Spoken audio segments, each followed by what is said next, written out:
안녕하세요. T3 채널입니다. 오늘도 전기차 소식 하나 들고 왔는데요. 이번엔 사이버트럭 얘기입니다. 시작하기 전에 구독이랑 좋아요, 알림 설정까지 눌러주시면 다음 영상도 놓치지 않고 보실 수 있어요. 자, 사이버트럭 하면 다들 떠오르는 이미지가 있죠? 각지고 단단한 외형, 그리고 웬만한 충격에는 흠집 하나 안 난다는 그 튼튼함. 사실 이 튼튼함이라는 이미지는 하루아침에 만들어진 게 아닙니다. 2019년 그러니까 사이버트럭이 처음 세상에 공개됐을 때부터 테슬라가 계속 강조해온 부분이거든요. 그때 그 유명한 유리창 깨짐 사고 기억하시는 분들 많으실 텐데 그 사건 자체가 오히려 사이버트럭의 단단함을 각인시키는 계기가 되기도 했죠. 찌그러짐도 잘 안 생기고 웬만한 충격도 견디고 심지어 총알까지 막아낸다는 이야기까지 나올 정도였으니까요. 이런 강인함이라는 특징이 사이버트럭을 원하는 소비자들, 그러니까 정말 극한의 환경에서도 버틸 수 있는 차를 찾는 사람들을 끌어들이는 핵심 무기가 됐던 겁니다. 근데 여기서 끝이 아니었습니다. 테슬라는 이미 완성됐다고 여겨질 수 있는 이 강인함이라는 이미지에 계속 손을 대고 있었어요. 이번에 확인된 소식은 바로 사이버트럭 하부 패널의 소재를 바꿨다는 겁니다. 지금까지는 알루미늄을 사용해왔는데 이걸 카본 파이버로 교체했다는 거죠. 이 변경의 목적이 흥미로운데요. 단순히 강도만 높이려고 한 게 아니라 가격 효율성까지 함께 노렸다는 점입니다. 강해지면서 동시에 비용 측면에서도 이득을 보겠다는 전략인 거죠. 이 소식을 처음 확인해준 사람은 사이버트럭 미드 엔지니어인 웨스 모릴입니다.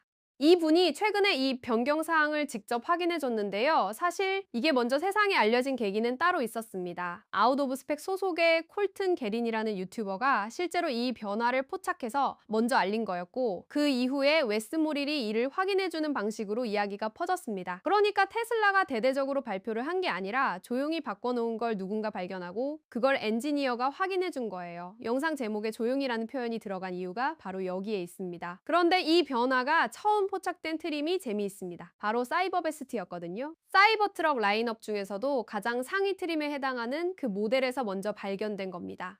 하지만 이게 사이버베스트에만 적용되는 게 아니라는 점이 중요합니다. 전체 트림에 걸쳐서 동일하게 적용된다고 하는데요.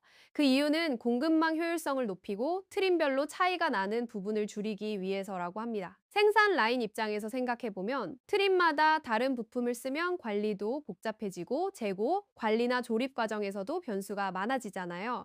그래서 전 트림에 동일한 소재를 적용해서 이런 복잡함을 줄이겠다는 판단인 겁니다. 그럼 왜 하필 카본 파이버였을까요? 웨스 모릴의 설명에 따르면 테슬라는 하부 패널 보호를 위해 여러 소재를 테스트했다고 합니다. 그 테스트 과정에서 카본 파이버가 알루미늄보다 더 나은 성능을 보였다는 결과가 나온 거예요. 참고로 지금까지 사용해온 알루미늄은 사이버트럭이 처음 고객 인도를 시작한 2023년부터 계속 쓰여온 소재입니다. 그러니까 처음 출시 때부터 지금까지 약 2년 넘게 사용해온 소재를 이번에 카본 파이버로 바꾼 셈이죠.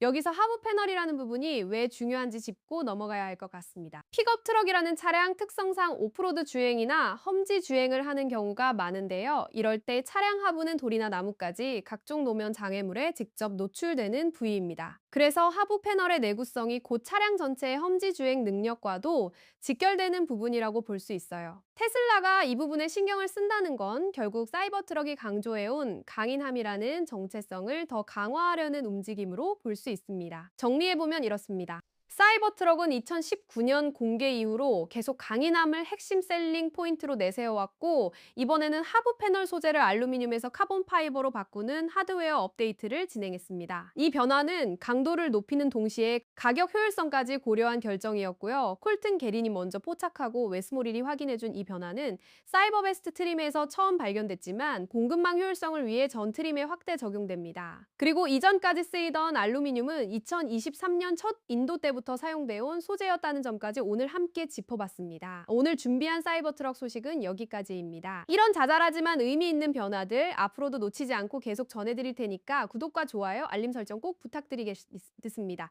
다음 영상에서 뵙겠습니다.